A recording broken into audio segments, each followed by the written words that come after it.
waxaan u taagannahay waajibka naga saaran horumarinta nolosha bulshadeenna, u gurmashada dadkeenna iyo daryeelka danyarta. waxaan dadaalkeenna ugu badan gelinaa horumarinta waxbarashada dadkeenna, caafimaadka bulshadeenna, shaqo abuurka dhalinyarada, arrimaha gargaarka iyo gurmadka masiibooyinka. waxaan isu xilqaannay oo kaalin mug leh ka qaadannaa waxbarashada dadkeenna qaba baahiyaha gaarka ah ee dhigta iskoolka indhoolayaasha alnuur, dugsiga dhagoolayaasha sidko, iskuulka dhagoolayaasha gobolka banaadir iyo waxbarashada ardayda danyarta ah ee ay gacanta ku hayso jamciyadda soheeda. waxaan deeqa waxbarasho siinaa dhallinyaradeenna haldoorka ah, annagoo si buuxda u bixinaa waxbarashada ardayda ku guulaysta tartan furan oo aan sannad kasta u qabanno dufcooyinka ka soo qalin jebiya dugsiyada sare ee dalka. waxaan dhallinyarada Soomaaliyeed ka taageernaa in ay wax ka bartaan jaamacadaha dalka Ingiriiska.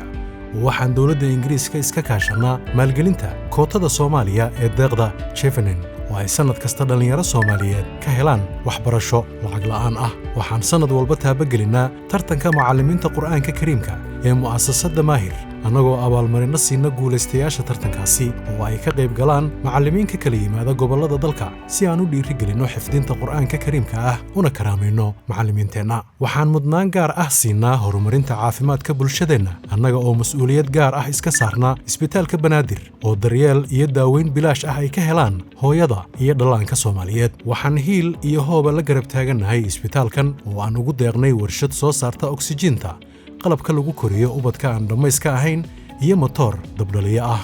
waxaan badbaadinta noloshooda kaalin ka qaadannaa oo kharashka keliya safaynta ka bixinnaa boqolaal qof oo la dhibaatoonaya keliya fariisiga, kuwaas oo si joogto ah keliyaha loogu dhaqo.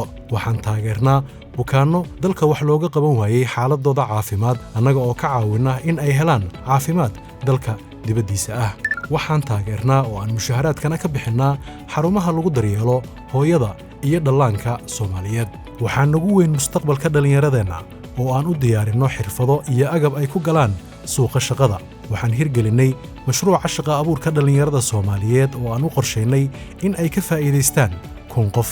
waxaana farxad gelinaysa in mashruucaasi uu noqday mid miro dhalay oo dhallinyaro badan oo baagamuuddo ahaa ay maanta leeyihiin xirfado iyo ilo dhaqaale oo ay naftooda iyo qoysaskoodaba ka maareeyaan.